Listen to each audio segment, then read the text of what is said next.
Welcome to basic chemistry. बच्चों, आज हम ऑर्गेनिक केमिस्ट्री का एक इंपॉर्टेंट टॉपिक स्टार्ट कर रहे हैं। वो टॉपिक है एनएमआर। एनएमआर की जो फुल फॉर्म है वो है न्यूक्लियर मैग्नेटिक रेजोनेंस। बच्चे, ये जो ये एक एब्जॉर्प्शन स्पेक्ट्रोस्कोपी है और ये हमारे सिलेबस में है। अगर ये हमारे सिलेबस में, इसका मतलब इसका हमारे लिए बहुत ज़्यादा इंपॉर्टेंस है। तो एनएमआर का बेसिकली यूज कहाँ कहाँ होता है? तो जो इसका जो फर्स्ट एप्लीकेशन है, जो हम बोलते हैं कि सबसे ज़्यादा इसका यूज है बच्चे, वो है ऑर्गेनिक केमिस्ट्री में एंड फार्मास्यूटिकल इंडस्ट्री में। क्या हुआ? फार्मास्यूटिकल इंडस्ट्री हम ड्रग्स बनाते हैं। ड्रग्स का मतलब जितने भी हम मेडिसिन लेते हैं वो फार्मास्यूटिकल इंडस्ट्री में बनती है। सेकेंड, ऑर्गेनिक केमिस्ट्री में हम अपने अलग अलग कंपाउंड सिंथेसाइज करते हैं। तो क्या हुआ कि यहाँ पर जो हमने कंपाउंड बनाया है कि वो एक्चुअल प्योर है या नहीं है। तो जो एनएमआर का जो सबसे बेसिक है, जो सबसे पहला यूज है, वो है हमारा क्वालिटेटिव एनालिसिस में। क्वालिटेटिव का मतलब है कि वो प्योर है या नहीं है, उसकी प्योरिटी कितनी है। सेकेंड, हम बोलते हैं जो हमने कंपाउंड बनाया है या जो हमने ड्रग सिंथेसाइज की है उसकी स्ट्रक्चर कैसी है, उसके अंदर क्या फंक्शनल ग्रुप है, वहां पर क्या इन्वायरमेंट है उनका। यानी कि इसका जो सेकंड इंपॉर्टेंस है वो स्ट्रक्चर इल्यूसिडेशन में है कि जो हम बना रहे हैं कि वो ठीक बना या नहीं बना, जैसा हमने एक्सपेक्ट किया था है या नहीं है। उसके अंदर इंप्योरिटी होगी तो भी हमें इस एनएमआर के स्पेक्ट्रा से पता चल जाएगा। और सेकंड इसका जो यूज है हमारे पास है वो है क्वालिटेटिव एनालिसिस में। क्वालिटेटिव में क्या हो गया, ये तो हमने पहला किया। और इसका जो सेकंड यूज है वो है क्वांटिटेटिव एनालिसिस में। क्वांटिटेटिव का मीनिंग है बच्चे, अगर हमारे पास 2 या 3 नॉन सब्सटेंस है पहले ही, तो अब हमें देखना चाहते हैं कि वो कितनी कितनी क्वांटिटी में प्रेजेंट है। तो हमें एनएमआर के स्पेक्ट्रा से पता चलेगा कि कौन सा ए और बी, अगर 2 कंपाउंड है तो ए कितनी अमाउंट में और बी कितनी अमाउंट में। फिर हमारा मोलिकुलर फिजिक्स में इसका बहुत ज्यादा यूज है। हमारी मेडिकल यानी कि जो हमारी मेडिकल इंडस्ट्री उसके अंदर भी यूज है। कैसे? कि जो हम एमआरआई करवाते हैं, मैग्नेटिक रेजोनेंस इमेजिंग। कभी कभी डॉक्टर बोल देता है कि आपकी बॉडी का एमआरआई होगा, आपका ब्रेन का एमआरआई होगा, तो वहां पर जो एमआरआई इंस्ट्रूमेंट यूज कर रहा है वो एनएमआर का ही प्रिंसिपल के ऊपर ऑपरेट होता है। तो अब हम देखते हैं कि व्हाट इज एनएमआर। तो एनएमआर की जो डेफिनेशन थी वो था न्यूक्लियर मैग्नेटिक रेजोनेंस। क्या मीनिंग है इसका? न्यूक्लियर हमारा न्यूक्लियस से आया है, मैग्नेटिक भाई मैग्नेटिक फील्ड से आया है। रेजोनेंस का मतलब जब 2 सब्सटेंस की, अगर मैं बोलता हूं 2 फैक्टर्स, 2 हमारे पास सब्सटेंस की एनर्जी सेम हो जाए तो मैं बोलूंगा कि दोनों किस में आ गए? रेजोनेंस में। तो क्या हुआ? इसका मीनिंग है कि जब हमारा न्यूक्लियस की जो ओसिलेटिंग मैग्नेटिक फील्ड है, अगर वो उसकी जो फ्रीक्वेंसी है वो हमारी इंसिडेंट रेडियो फ्रीक्वेंसी वेव्स के फ्रीक्वेंसी के इक्वल हो जाती है, तो मैं बोलता हूं कि जो मेरा न्यूक्लियाई है वो रेजोनेंस में आ गया हमारी रेडियो फ्रीक्वेंसी वेव्स के साथ या रेडियो फ्रीक्वेंसी रेडिएशंस के साथ। अब हम इसको डेप्थ में समझने वाले हैं। थोड़ी देर के अंदर हमें पता चलेगा कि इसका एक्चुअली मीनिंग क्या है, कि मैग्नेटिक कैसे, ओसिलेटिंग मैग्नेटिक फील्ड कहां से आ रही है, रेजोनेंस क्या हो गया। बिफोर स्टार्टिंग एनएमआर हम फिजिक्स के 2 जो इंपॉर्टेंट कंसेप्ट है उनको रिवाइज करते हैं। तो फर्स्ट कंसेप्ट इज, ये आप लोगों ने पढ़ा हुआ है कि फिजिक्स में ऐसा पढ़ा है कि जब भी कोई चार्ज पार्टिकल है, कोई भी charge particle, we can say electron charge particle है, जब भी कोई चार्ज पार्टिकल मूव करता है, अगर कोई चार्ज पार्टिकल मूव करेगा, मूव 2 वे से कर सकता है। आइदर वो स्पिन कर सकता है या वो ऑर्बिटल मोशन कर सकता है। अगर कोई चार्ज पार्टिकल मूव करेगा तो वहां पर ओसिलेटिंग इलेक्ट्रिक फील्ड जनरेट होती है।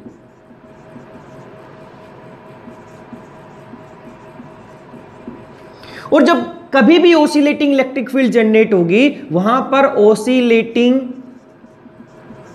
मैग्नेटिक फील्ड भी जनरेट होगी। अगर ये मैग्नेटिक फील्ड जनरेट हो तो मैं बोल सकता हूं कि वहां पर क्या प्रोड्यूस हो गया? Magnetic field. तो सिंपल टर्म्स में हम बोल सकते हैं कभी भी चार्ज पार्टिकल जब भी मूव करेगा आइदर स्पिन ऑर्बिटल तो मैग्नेटिक फील्ड प्रोड्यूस करता है। ये हम अप्लाई करने वाले, ये कंसेप्ट हमें ध्यान रखना है। एंगुलर मोमेंटम, ये हमारा सेकंड कंसेप्ट है फिजिक्स का। हमने फिजिक्स में पढ़ा है जब भी कोई बॉडी सर्कुलर मोशन करेगी तो वहां पे एंगुलर मोमेंटम जनरेट होगा।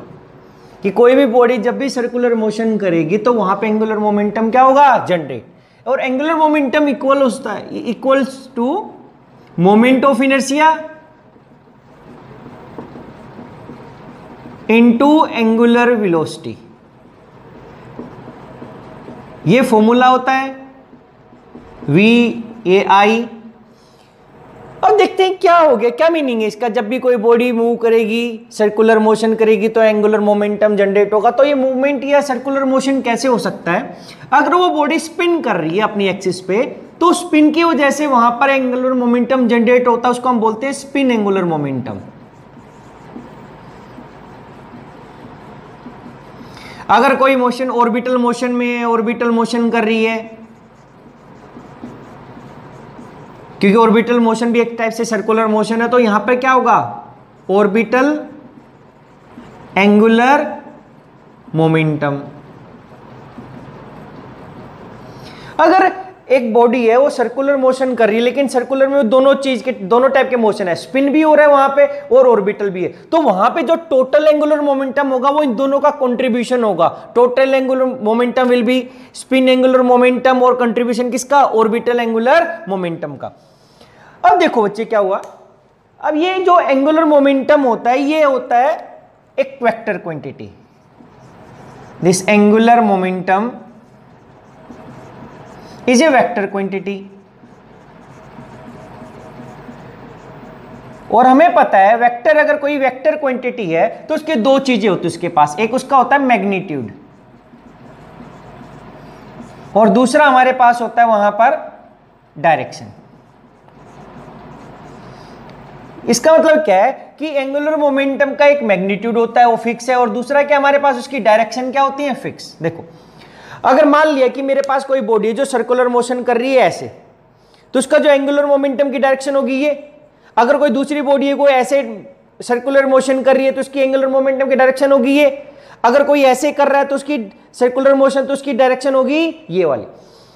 अब क्या हुआ, तो हमारे एंगुलर मोमेंटम की डायरेक्शन हो, क्योंकि उसकी फिक्स डायरेक्शन है, तो हम बोल सकते हैं कि हाउ मेनी डायरेक्शंस, कि कितनी डायरेक्शंस हो सकती हैं। हाउ मेनी directions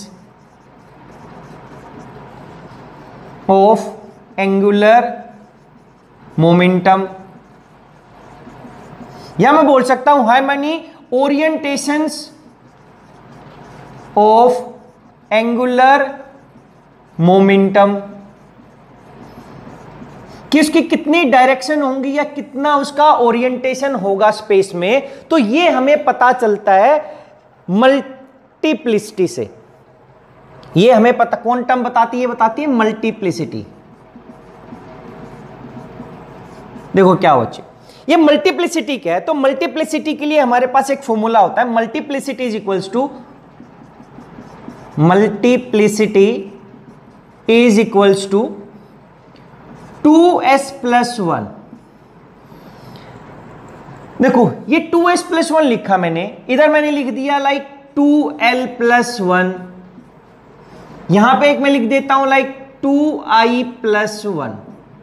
अभी एक को एग्जांपल लेके करेंगे, फिर इनको हम अप्लाई करेंगे बाद में। देखो तो मल्टीप्लिसिटी क्या बोल रहा है? 2s plus 1। यहां पर s क्या है? This is spin quantum number, this is spin quantum number. l क्या है?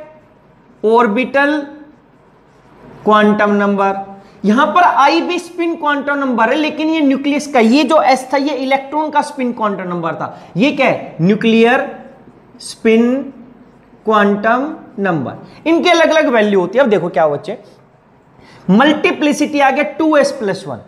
हम एक एग्जांपल लेते हैं इलेक्ट्रॉन्स के केस में। हमने बोला कि एक इलेक्ट्रॉन अगर हमारे पास है तो उस इलेक्ट्रॉन के लिए जो s की वैल्यू होती है वो होती है 1/2। अब क्या हुआ, अगर मैं इसमें वैल्यू पुटअप करता हूं तो मेरे पास क्या आएगा? तो मल्टीप्लिसिटी कितनी आएगी? यहां से मल्टीप्लिसिटी आ गई हमारे पास 2s, 2 इंटू 1/2 प्लस 1 कितनी आ गई? 2। तो यहां पर ये क्या बता रहा है कि दो डायरेक्शन हो सकती हैं। देखो कह रहा है कि कितनी डायरेक्शन बताते हैं एंगुलर मोमेंटम की, कितनी डायरेक्शन होगी। तो यहां पे बता रहा है अगर कोई इलेक्ट्रॉन है तो इलेक्ट्रॉन का स्पिन क्वांटम नंबर फिक्स होता है हमारे पास। तो अब यहां पर अगर मैं वैल्यू पुटअप कर दूं तो कितनी डायरेक्शन आ गई? 2। अब ये दो डायरेक्शन कौन कौन सी होगी ये हमें बताता है। अब देखो तो ये दो डायरेक्शन कौन कौन सी है, तो हम इसको ऐसा लिखते हैं कि अब हम डायरेक्शन को लिखते हैं जैसे ms। एम एस की वैल्यू होती माइनस एस से प्लस एस।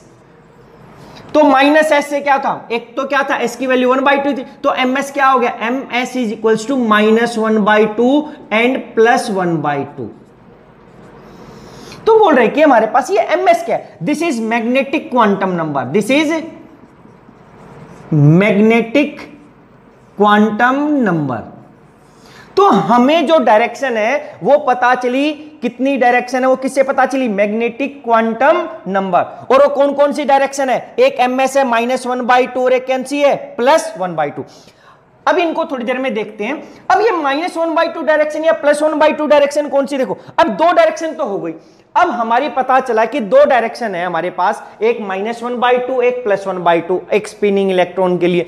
अब भाई ये दो डायरेक्शन, ये वाली डायरेक्शन है, ये वाली डायरेक्शन है, ये वाली डायरेक्शन है, ये वाली डायरेक्शन है, ये तो कौन सी दो डायरेक्शन है, तो हमारे पास पता चलता है कि विच डायरेक्शन कि जो एंगुलर मोमेंटम की पहले पता चला डायरेक्शन होती है, तो भाई कितनी डायरेक्शन में हो सकता है। तो अगर हमने ये पता चलता है हमारे उसके स्पिन क्वांटम नंबर से, अगर इलेक्ट्रॉन का केस है तो अब पता चला 2, तो अब हमें विच डायरेक्शन, तो ये हमें पता चलता है बच्चे हमारे एंगुलर मोमेंटम के जेड कंपोनेंट की वैल्यू से। तो ये बताता है हमें द जेड कंपोनेंट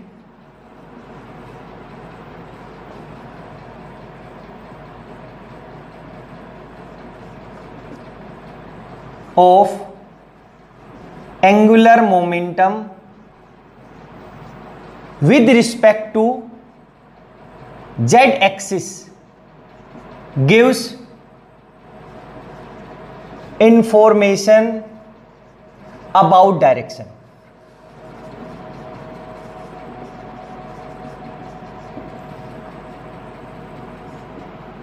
देखो क्या मीनिंग है बच्चे, हमारा एंगुलर मोमेंटम की कुछ वैल्यू थी, तो उस वैल्यू को मैं, उसका कंपोनेंट एक एक्स में हो सकता है, वाई में और जेड में, तो हम बोलते हैं कि उसका जेड कंपोनेंट की जो वैल्यू आती मेरे पास, इस एंगुलर मोमेंटम की जेड कंपोनेंट की जो वैल्यू आती है जेड एक्सिस की अलोंग, तो वो जो उसकी वैल्यू आएगी वो उसको डायरेक्शन को बताएगी। उसका फॉर्मूला हमारे पास होता है दिस इक्वल्स टू एम, अगर ये इलेक्ट्रॉन था तो एम एस एच क्रॉस।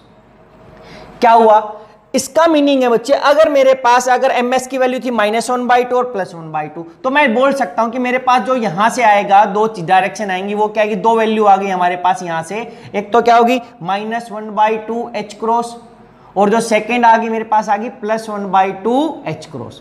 तो कह रहा है, इससे हमें ये पता चला है बच्चे कि हमारे पास की जो डायरेक्शन होंगी यहां पर, वो ऐसी डायरेक्शन होंगी जिसके अंदर एक बार मेरा जो एंगुलर मोमेंटम का जो जेड कंपोनेंट है उसकी वैल्यू -1/2 एच क्रॉस आए, और दूसरे में जो मेरी वैल्यू आई वो क्या है +1/2 एच क्रॉस। इसको हम रिप्रेजेंट करके देखते हैं। देखो ये कैसे आ सकता है, देखो हम इससे समझने की कोशिश करेंगे। अगर हम ये वैल्यू को कैसे रिप्रेजेंट करें, ये हमने एक सर्कल बनाया, ये सेंटर था,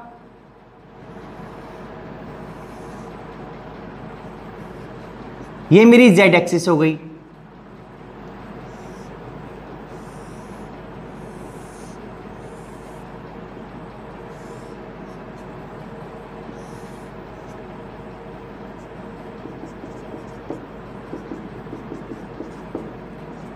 तो देखो क्या हुआ, जो मेरे पास क्या था कि ये हमने ऐसे रिप्रेजेंट किया, इस एंगुलर मोमेंटम की वैल्यू को मैं जेड कंपोनेंट के रिस्पेक्ट में दिखाना चाहूं तो हम ऐसा दिखाते हैं। क्या हुआ, देखो कि अगर ये मेरे पास जो इलेक्ट्रॉन मूव कर रहा है, अगर मेरा इलेक्ट्रॉन ऐसे मूव करेगा, यहां पर सर्कुलर मोशन कर रहा है मेरे पास इलेक्ट्रॉन, तो कह रहा है कि इसका जो डायरेक्शन है ये कैसी है, यहां पर, तो कह रहा है कि जो एंगुलर मोमेंटम की जो वैल्यू आएगी वो क्या आएगी +1/2 एच क्रॉस यहां पर। लेकिन बच्चे ध्यान देना कि ये सर्कुलर है हमारे पास, पूरा का पूरा 3D के अंदर है, तो ये इस डायरेक्शन में पॉइंट कर रहा है, और जो इसका जेड कंपोनेंट है ये ऊपर है। तो इस साइड जो जेड कंपोनेंट की जो वैल्यू आएगी जब मेरा एंगुलर मोमेंटम यहां पर होगा, तो जो जेड कंपोनेंट जो ऊपर है इसका जो कंट्रीब्यूशन है जेड की तरफ, वो कितना होगा +1/2 एच क्रॉस। अब ये इस साइड है, ये ऐसे सर्कुलर मोशन कर, लेकिन अगर ये ऐसा करेगा तो मेरा उस साइड चला गया, देखो ये पूरा एक सर्कल टाइप बन गया इस तरीके से।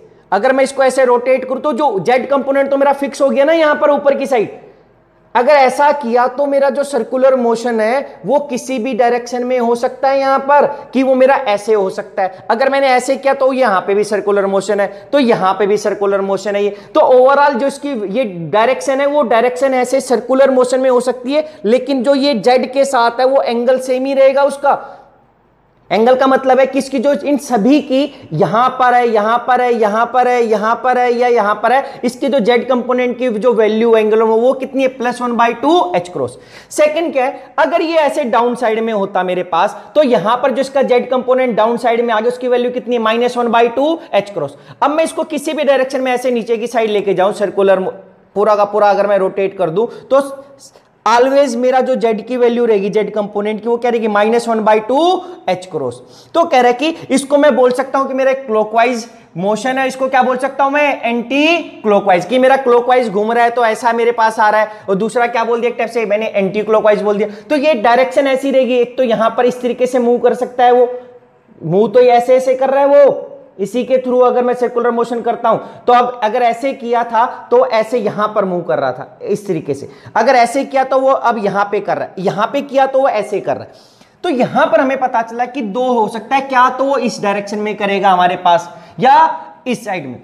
तो अब यहां पे क्या लिख सकते हैं हम लोग, हम लिखेंगे the spin of electron is aligning, the spin of electron is aligning in such a way such that the angular momentum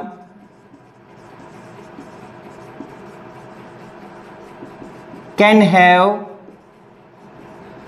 either +1/2 h cross और -1/2 h क्रॉस वैल्यू। कह रहा है कि ये वही डायरेक्शन होगी। अगर ये ऐसे होता बच्चे मेरे पास तो अब मेरी जो जेड कंपोनेंट की तरफ जो मेरी इसकी वैल्यू आती यहां पर वो 1/2 h क्रॉस नहीं आनी थी। तो अब जो हमारी ये वैल्यू आती इस तरीके से तो हम उससे बता सकते हैं कि उसके एंगुलर मोमेंटम की कौन सी डायरेक्शन होगी या कितनी डायरेक्शन होंगी। लेकिन यहां पर हम लोगों ने निकाला था कि भाई हमारी कितनी डायरेक्शन है। अगर मैं बोलता कि उसका जो टोटल मैग्नीट्यूड कितना होता, जो टोटल स्पिन एंगुलर मोमेंटम की वैल्यू कैसे पता चलेगी, एंगुलर मोमेंटम कि इसका मैग्नीट्यूड कितना होगा अगर वो स्पिन कर रहा है एक इलेक्ट्रॉन, तो उसकी जो वैल्यू होती है वो होती है हम √s × s+1 h क्रॉस। तो ये हो गया हमारे पास टोटल स्पिन एंगुलर मोमेंटम, किस केस में, इलेक्ट्रॉन के केस में बच्चे। अगर सेम केस अगर मैं बात करना चाहूं यहां पर, ये 2l+1 क्या लिखा है, हम l को रिप्रेजेंट करते हैं हमारे पास, ये एजीम्यूटल क्वांटम नंबर हो गया। हम यहां पे p जो ऑर्बिटल्स है उसकी हम ओरिएंटेशंस की बात करते हैं।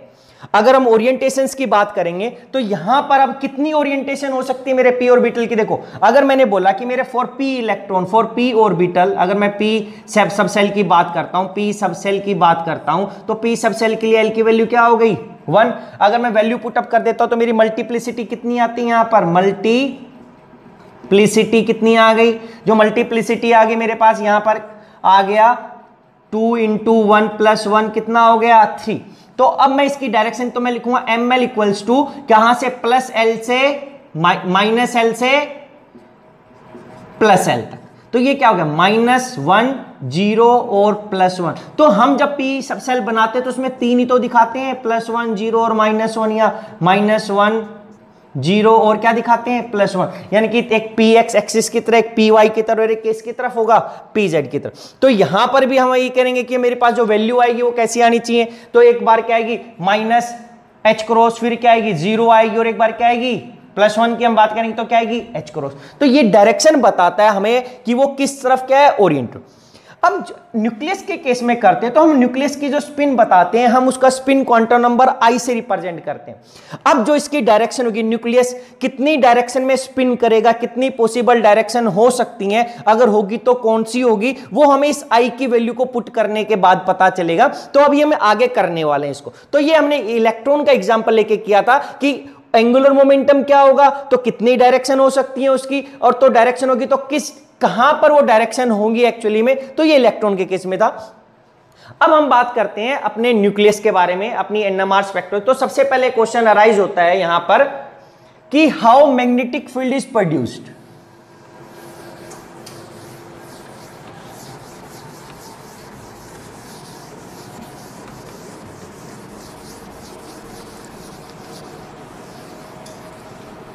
How magnetic field is produced.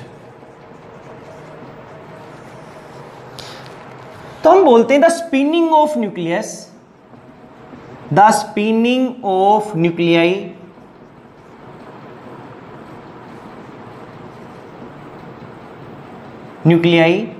मे और may not produce magnetic field. तो क्या हुआ कि कह रहे कि मैग्नेटिक फील्ड प्रोड्यूस कैसे होती है, कह रहे जो स्पिनिंग ऑफ न्यूक्लियाई होगा या न्यूक्लियस से अगर स्पिन करेंगे तो कह रहे कि वो प्रोड्यूस कर भी सकते हैं और नहीं भी कर सकते। तो व्हाई, इसका फिर एक क्वेश्चन जनरेट होता है व्हाई। तो हमें फिर थोड़ा सा फिजिक्स में जाना पड़ेगा। इसके लिए हम फिजिक्स का एक कंसेप्ट लगाते हैं। हम फिजिक्स में हमने पढ़ा है कि जो हमारा न्यूक्लियस है, या केमिस्ट्री में भी हम ऐसे ही बोलते हैं कि जो हमारा न्यूक्लियस है वो किस न्यूक्लियस के अंदर क्या है, हमारे पास प्रोटॉन और न्यूट्रॉन। तो हमारे पास इसमें क्या हो गए, प्रोटॉन हो गए, दूसरा क्या हो गया, न्यूट्रॉन हो गया। अब हम ये देखेंगे कि प्रोटॉन और न्यूट्रॉन किससे बने होते हैं। तो कह रहे हैं कि अगर हम प्रोटॉन्स की बात करते हैं तो प्रोटॉन्स क्वार्क से बने हैं, न्यूट्रॉन भी क्वार्क से बने हैं। तो यहां पे आगे क्वार्क्स, ये क्या है, क्वार्क्स। एक्चुअली 6 टाइप के क्वार्क्स होते हैं हमारे पास, फिजिक्स में हम पढ़ते हैं। लेकिन यहां पे जो न्यूट्रॉन और प्रोटॉन की हम बात करेंगे, प्रोटॉन था, तो यहां पर केवल 2 टाइप्स के ही यूज होते हैं।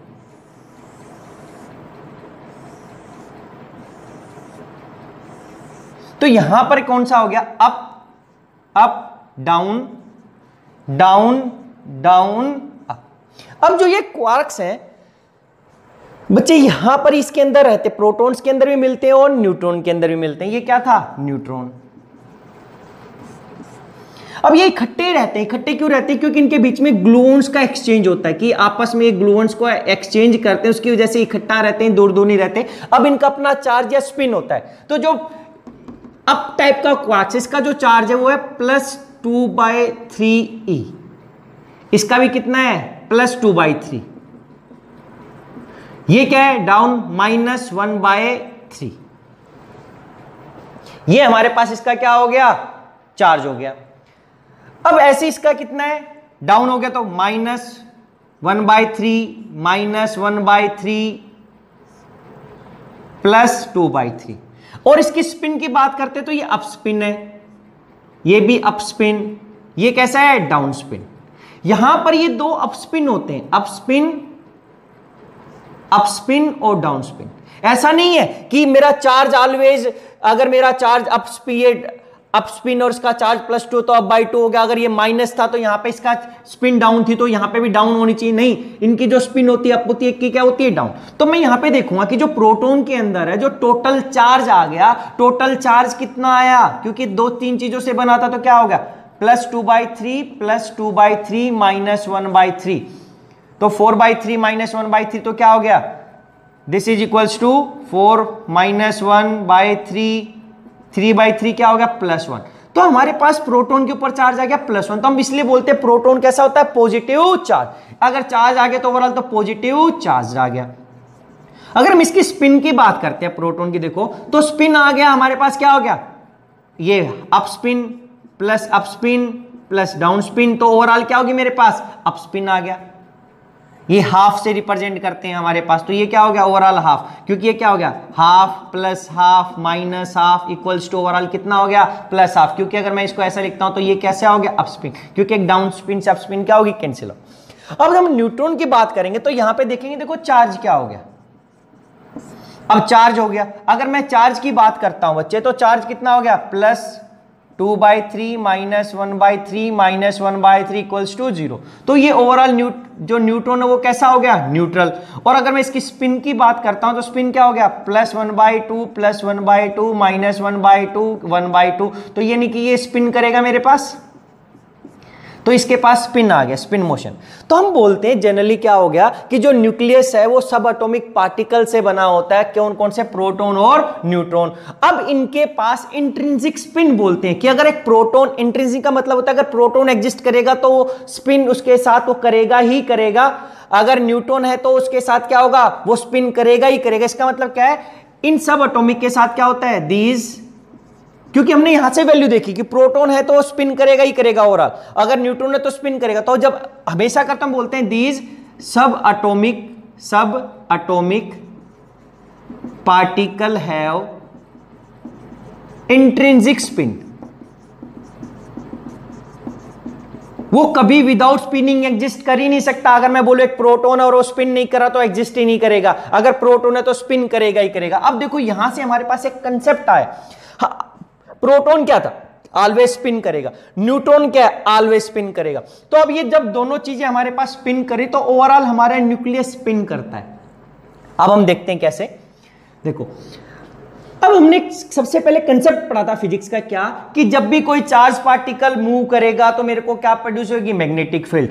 अब यहां से हमारे पास एक कंसेप्ट आया कि जो प्रोटॉन है वो कैसा है, चार्ज पार्टिकल है, और ये कहां पर है, न्यूक्लियस में। जब ये स्पिन करेगा तो क्या प्रोड्यूस करेगा, मैग्नेटिक फील्ड। तो हमने बोला कि जो प्रोटॉन है ये ऑलवेज क्या करता है, स्पिन करेगा, क्योंकि इंट्रिंसिक स्पिन होती है। जब ऑलवेज स्पिन करता है तो क्या होगा, और ये कैसा है, पॉजिटिव चार्ज्ड है, तो ऑलवेज क्या प्रोड्यूस करेगा, it produce magnetic field, it will produce magnetic field.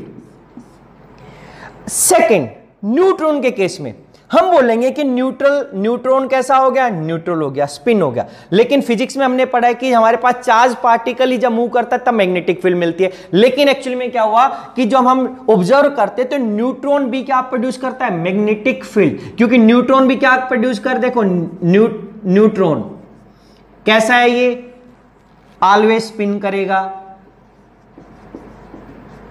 Overall charge कैसा है, 0, तो ये कैसा था, न्यूट्रल। लेकिन जब ये स्पिन करता है तो ये भी क्या करता है, ऑलवेज प्रोड्यूस्ड मैग्नेटिक फील्ड। तो क्वेश्चन आता है कि मैग्नेटिक फील्ड क्यों प्रोड्यूस करता है बच्चे, देखो तो हम बोल रहे हैं न्यूट्रॉन हमारे पास किससे बना था, 3 टाइप, हमारे 2 टाइप के क्वार्क से, डाउन से अप से। इनके पास ये तो सभी के सभी चार्ज थे, ये सभी के, इन सभी के साथ भी क्या, इंट्रिंसिक स्पिन है, ये ऑलवेज स्पिन करेंगे ही करेंगे। अब जब ये स्पिन करेगा तो ये कुछ मैग्नेटिक मोमेंट प्रोड्यूस करेगा, जब ये स्पिन कर रहा है तो कुछ मैग्नेटिक मोमेंट प्रोड्यूस कर रहा है, ये स्पिन कर रहा है तो कुछ मैग्नेटिक मोमेंट प्रोड्यूस कर रहा है। लेकिन अगर मैं सभी का सम करता हूं, ओवरऑल चार्ज देखता हूं तो न्यूट्रॉन का न्यूट्रल आ गया हमारे पास ओवरऑल। लेकिन ये हम बोलते, इसका जो रीजन बोलते हैं कि क्यों प्रोड्यूस होता है, तो हम बोलते हैं कि the magnetic field produced by charged quarks. Charge कैसे हैं, charge spinning quarks results into overall magnetic moment, results into या रिजल्ट्स फॉर ओवरऑल मैग्नेटिक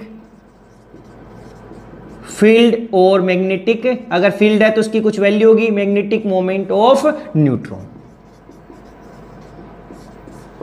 तो हमने बोल दिया क्या, उसका रीजन क्या दिया गया कि भाई जो इंडिविजुअल क्वार्क्स हमारे पास स्पिन कर रहे थे तो ये कुछ मैग्नेटिक मोमेंट या मैग्नेटिक फील्ड प्रोड्यूस कर रहे थे, और ये इनका जो सम है हमारे पास, जो ये मैग्नेटिक फील्ड प्रोड्यूस हो रही है, ये रिस्पॉन्सिबल है किसके लिए, न्यूट्रॉन की मैग्नेटिक फील्ड के लिए। अब हमारे पास देखो, अब एक क्वेश्चन अराइज हो गया, हमने बोला कि the spinning of nuclei may और may not produce magnetic field. क्यों स्पिन क्यों कर रहा था? क्योंकि मेरे पास अंदर प्रोटॉन न्यूट्रॉन दोनों स्पिन कर रहे हैं, मैग्नेटिक मोमेंट प्रोड्यूस। और इसका मतलब जब ओवरऑल हमें न्यूक्लियस स्पिन करता हुआ दिखाई देगा तो हमें क्या करेंगे? मैग्नेटिक मोमेंट, क्योंकि यहां पर न्यूट्रॉन भी प्रोड्यूस कर रहे हैं और प्रोटॉन। तो इसका मतलब हमारे सभी न्यूक्लियाई, अगर हमें क्वेश्चन आते हैं then why all nuclei will not produce magnetic field या मैग्नेटिक मोमेंट। ये हमारे क्वेश्चन अराइज हो गया कि भाई हमने बोला कि स्पिन करेगा तो मैग्नेटिक होगी और नहीं भी हो सकती, तो सभी क्यों नहीं प्रोड्यूस कर? क्योंकि हमें पता है जितने भी न्यूक्लियाई हैं सभी के अंदर प्रोटॉन है या सभी के अंदर क्या है? न्यूट्रॉन है। भाई ये भी मैग्नेटिक मोमेंट प्रोड्यूस कर रहे हैं, न्यूट्रॉन भी कर रहे हैं, तो ओवरऑल सभी न्यूक्लियाई को करना चाहिए। लेकिन हमने बोला कि कुछ कर रहे हैं और कुछ नहीं कर रहे, तो उसका रीजन देखते हैं अभी यहां पर ऐसा क्यों है हमारे पास।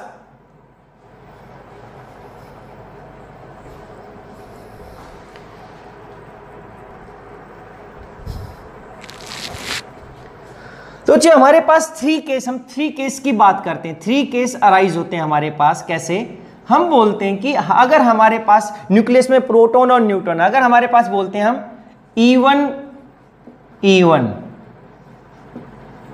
E1 का मतलब क्या हुआ कि हमारे पास उसमें E1 प्रोटॉन और E1 ही न्यूट्रॉन है। ऐसे न्यूक्लियाई के अंदर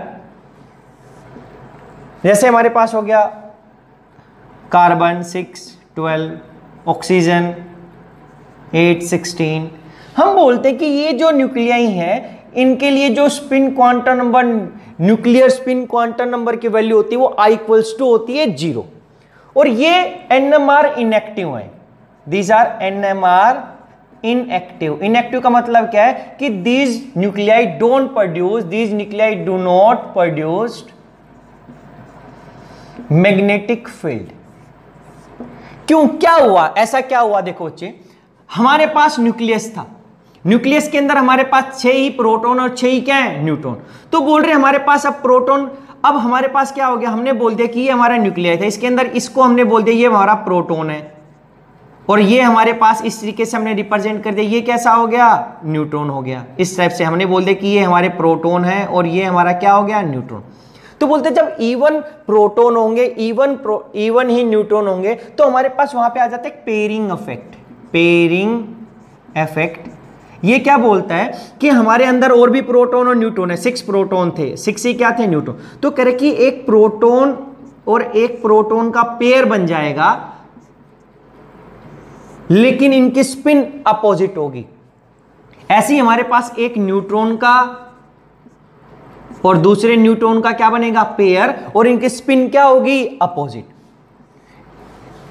पेयर अप हो जाएंगे। ये क्या हो जाएंगे हमारे पास? Pair up. प्रोटॉन प्रोटॉन और न्यूट्रॉन न्यूट्रॉन, एक प्रोटॉन न्यूट्रॉन नहीं होंगे। अब ऐसा हो गया तो क्या हो गया? देखो ये मैग्नेटिक मोमेंट प्रोड्यूस करेगा एक पर्टिकुलर डायरेक्शन में, तो ये मैग्नेटिक फील्ड प्रोड्यूस कर रहा है, या मैग्नेटिक मोमेंट एक डायरेक्शन में कर रहा है, ये मैग्नेटिक मोमेंट प्रोड्यूस कर रहा है लेकिन अपोजिट डायरेक्शन में। तो ओवरऑल क्या होगा कि जो रिजल्टेंट मैग्नेटिक मोमेंट यहां से आएगा वो क्या हो जाएगा? Cancel out. तो यहां पर इनके अपोजिट डायरेक्शन पेयरिंग इफेक्ट की वजह से, जैसे हम बोलते हैं इलेक्ट्रॉन के केस में बोलते हैं, ओवरऑल अगर एक हमारे पास सब सेल के अंदर पी सेल, सब सेल के अंदर मैंने बोला कि 2 इलेक्ट्रॉन थे, तो हम क्या बोलते थे कि भाई ये +½ और ये क्या हो जाएगा? -½ ओवरऑल क्या आ जाएगा मेरे पास? 0 वैल्यू आएगी यहाँ पे। स्पिनिंग की वजह से ओवरऑल जो स्पिन आई वो कितनी वैल्यू आएगी? 0। तो यहाँ पर भी क्या है, जो पेयरिंग इफेक्ट हो गया, तो बोल रहे हैं कि due to this pairing effect the overall resultant magnetic the resultant angular momentum या angular momentum will be 0। Resultant angular momentum क्यों बोल दिया बच्चे मैंने? क्योंकि हमारे एक ये करेगा, एक स्पिन कर रहा चार्ज पार्टिकल है या अनचार्ज पार्टिकल, एक अप डायरेक्शन में मूव कर रहा है, तो एक पर्टिकुलर डायरेक्शन में करेगा, और इसका एंगुलर मोमेंटम डाउनवर्ड डायरेक्शन में, तो दोनों की वैल्यू क्या होगी? इक्वल होगी, मैग्नीट्यूड सेम है, क्योंकि ये भी प्रोटॉन वाल क्या हो जाएगा? Cancel out. या हम बोल सकते थे कि यहां पर क्या होगा? Net 0 magnetic field, magnetic angular momentum 0, तो यहां पे ओवरऑल जो ये स्पिन कर रहा है अप डायरेक्शन में, ये स्पिन कर रहा है डाउनवर्ड डायरेक्शन में, तो जो मैग्नेटिक मोमेंट, क्योंकि चार्ज है, मैग्नेटिक मोमेंट प्रोड्यूस करेगा, इसका भी मैग्नेटिक मोमेंट प्रोड्यूस होगा, दोनों क्या हो जाएंगे? Cancel out. तो ओवरऑल क्या हो जाएगा? 0। तो अब इसका मतलब यहाँ पे जब पेयर अप हो गया तो प्रोटॉन की वजह से हमें कोई भी मैग्नेटिक मोमेंट नहीं दिखाई दिया, मैग्नेटिक फील्ड ऑब्जर्व नहीं। ऐसे न्यूट्रॉन था, हमें पता है न्यूट्रॉन मूव कर रहा था तो मैग्नेटिक मोमेंट मिल रहा था, लेकिन इसकी डायरेक्शन अलग है, इसकी डायरेक्शन तो ओवरऑल कैंसिल आउट, तो यहाँ पे भी रिजल्टेंट कितना मिलेगा, तो यहाँ पे भी रिजल्टेंट एंगुलर मोमेंटम कितना हो जाएगा, वो भी जीरो, और एंगुलर मोमेंटम क्या है, जीरो है, तो हमारे पास सेम, और ओवरऑल रिजल्टेंट जो मैग्नेटिक फील्ड की वैल्यू आएगी वो भी क्या आएगी, जीरो। तो अगर हमारे पास एक पहला केस था जब E1 E1 होता है तो हम बोलते हैं वहां पे पेयरिंग हो जाता है प्रोटॉन प्रोटॉन की, न्यूट्रॉन न्यूट्रॉन की, तो ओवरऑल, और ये पेयर अप होके क्या बना देते हैं, कोर बना लेते हैं, जिस कोर का हमने बोल दिया कि कोर बनेगा अनसाइड, वो कोर का जो रिजल्टेंट एंगुलर मोमेंटम या मैग्नेटिक मोमेंट होगा वो कैसा होगा, जीरो। तो ये भी जीरो। तो अगर जब जीरो हो जाता है ओवरऑल, जब पेयर अप हो जाता है कंप्लीट, तो उनके लिए जो उस न्यूक्लियाई के लिए जो न्यूक्लियर स्पिन क्वांटम नंबर की वैल्यू होती है वो होती है I = 0। फिर हमारे पास सेकंड केस आता है E1 ओड न्यूक्लियाई, कि ऐसा न्यूक्लियाई जिसके अंदर हमारे पास या E1 प्रोटॉन हो या ओड न्यूट्रॉन हो, या हमारे पास E1 न्यूट्रॉन हो ओड प्रोटॉन हो, तो हमारे पास क्या बोल दिया, जैसे 1H1 13 कार्बन,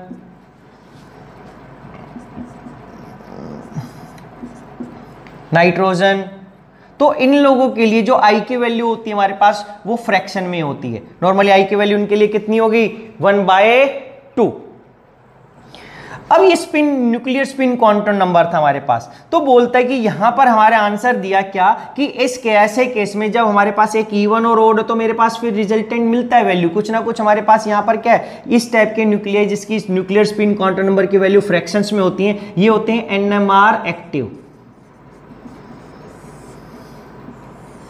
तो ये NMR एक्टिव, इसका मतलब ये क्या पढ़ेंगे, produce such nuclei will produce magnetic field, ये ऐसे न्यूक्लियाई क्या करेंगे, मैग्नेटिक फील्ड प्रोड्यूस करेंगे। तो भाई ऐसा क्यों कह रहे हैं हमारे पास मैग्नेटिक फील्ड प्रोड्यूस होगी, तो हमने बोला कि अगर हमारे पास E1 और ओड होंगे, मान लिया कि हम लोगों ने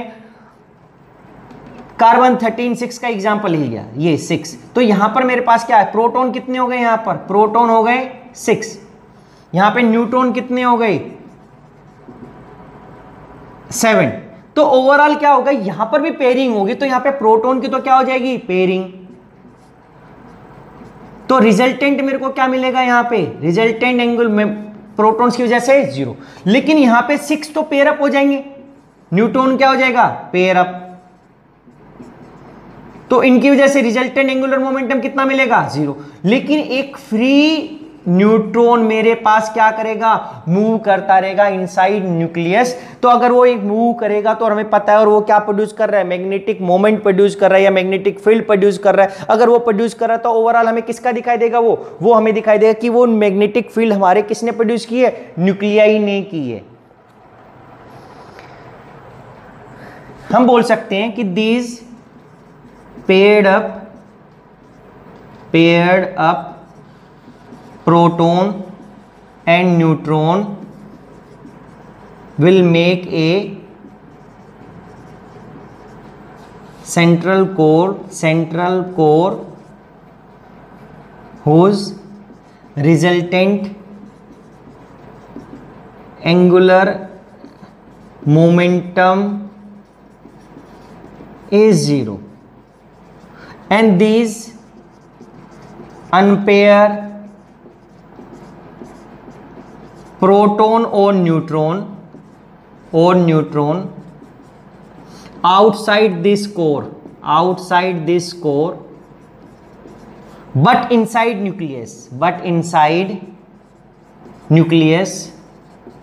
will be responsible for overall magnetic field of nuclei।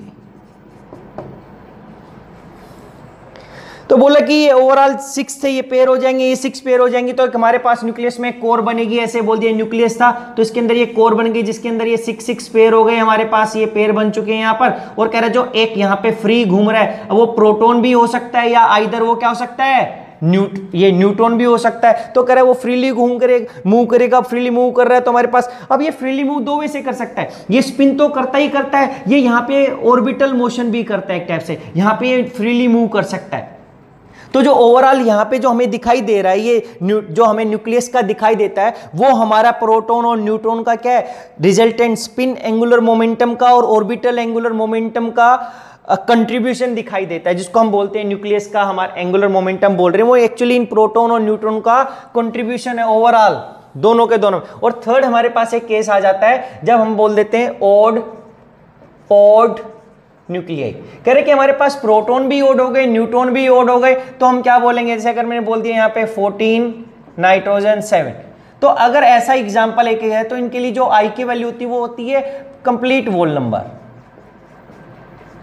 ये फ्रैक्शंस में नहीं होती यहां पर। तो ऐसा न्यूक्लियर तो यहां पे भी बोलते हैं, और आई की वैल्यू देखो ये ज्यादा हो गई हमारे पास, तो यहां पर हम बोलते हैं ये भी कैसे NMR एक्टिव है। क्यों हुआ, क्योंकि भाई अगर हमारे पास 7 ही प्रोटॉन थे 7 ही न्यूट्रॉन थे, तो 6 प्रोटॉन क्या हो गए, पेयर अप, 6 न्यूट्रॉन क्या हो गए, पेयर अप। तो अब हमारे पास बचा क्या यहाँ पर, 1 अनपेयर प्रोटॉन और 1 अनपेयर क्या हो गया, न्यूट्रॉन। अगर मैं बात करता हूं तो ये भी +1/2 ये भी +1/2, तो ओवरऑल क्या हो गया 1। तो कह रहा है कि यहां पर अगर मैं वैल्यू की बात करता हूं तो आई की वैल्यू तो क्या आएगी, कभी फ्रैक्शन में नहीं आएगी, वोल नंबर होगा। अगर मेरे पास ये इस तरीके से है, अनपेयर प्रोटॉन और एक अनपेयर न्यूट्रॉन, अब दोनों फ्री अनपेयर हैं, तो ये भी मैग्नेटिक मोमेंट प्रोड्यूस कर रहा है, यहाँ पे मैग्नेटिक मोमेंट या एंगुलर मोमेंटम प्रोड्यूस करेगा, ये भी एंगुलर मोमेंट। तो ओवरऑल हमें न्यूक्लियस की क्या दिखाई देगी, एंगुलर मोमेंट। तो इससे हम बता सकते हैं कि हमारे पास ऐसा न्यूक्लियाई जिसमें इवन होगा, उसके अंदर सारे कुछ सब कुछ पेयर अप हो जाएगा और रिजल्टेंट एंगुलर मोमेंटम 0, तो वो न्यूक्लियाई NMR एक्टिव नहीं होगा, वो न्यूक्लियर स्पिन जरूर करेगा, लेकिन हमें उसके अंदर क्या नहीं दिखाई देगा, मैग्नेटिक मोमेंट या मैग्नेटिक फील्ड दिखाई नहीं देगी।